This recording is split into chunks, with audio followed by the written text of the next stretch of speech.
దెబ్బ కొట్టాలని నువ్వు ప్రయత్నం చేస్తున్నావు అర్జున్. ఒకరినొకరు మోసం చేసుకోవడం వరకు వచ్చిన తర్వాత ఇక మన ఇద్దరం కలిసి ఉంటాం అనవసరం.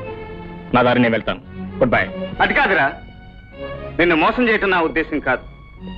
ప్రపంచం ఇది, ఇలా ఉంటేనే తప్ప ఈ ప్రపంచంలో బ్రతకలేమని చెప్పడం కోసమే ఈ పని చేశాను. కాదు, నేను అసమర్థుడిని నిరూపించడానికి నువ్వు ఈ పని చేశావు. నా ఆశయాలు కుప్పతొట్లో వేయటాన్ని తప్ప ఎందుకు పనికిరావని చెప్పడానికి నువ్వు ఈ పని చేశావు. అర్జున్, నేను ఎవరి దయాపేక్షతోటి ఎవరి సిఫారసుతోటి ఉద్యోగం తెచ్చుకోవాల్సిన అవసరం నాకు లేదు. ఆ కర్మ నాకు పట్టలేదు. నేను నమ్మిన మార్గంలో రాళ్లున్నా ముళ్ళున్నా నేనే భరిస్తాను, నేనే అనుభవిస్తాను. మిస్టర్ అర్జున్, నమ్మిన స్నేహితుడిని మోసం చేయటమే నీ స్నేహధర్మం అయితే నీకు నీ స్నేహానికి గుడ్ బై. అడ్డదారిలో తప్ప బ్రతకలేని నువ్వు అనుకుంటే నీకు నీ అడ్డదారికి గుడ్ బై. నువ్వు నమ్మిందే సత్యం, నువ్వు ఉన్నదే ప్రపంచం నువ్వు అనుకుంటే నీ సత్యానికి నీ ప్రపంచానికి గుడ్ బై. Good bye.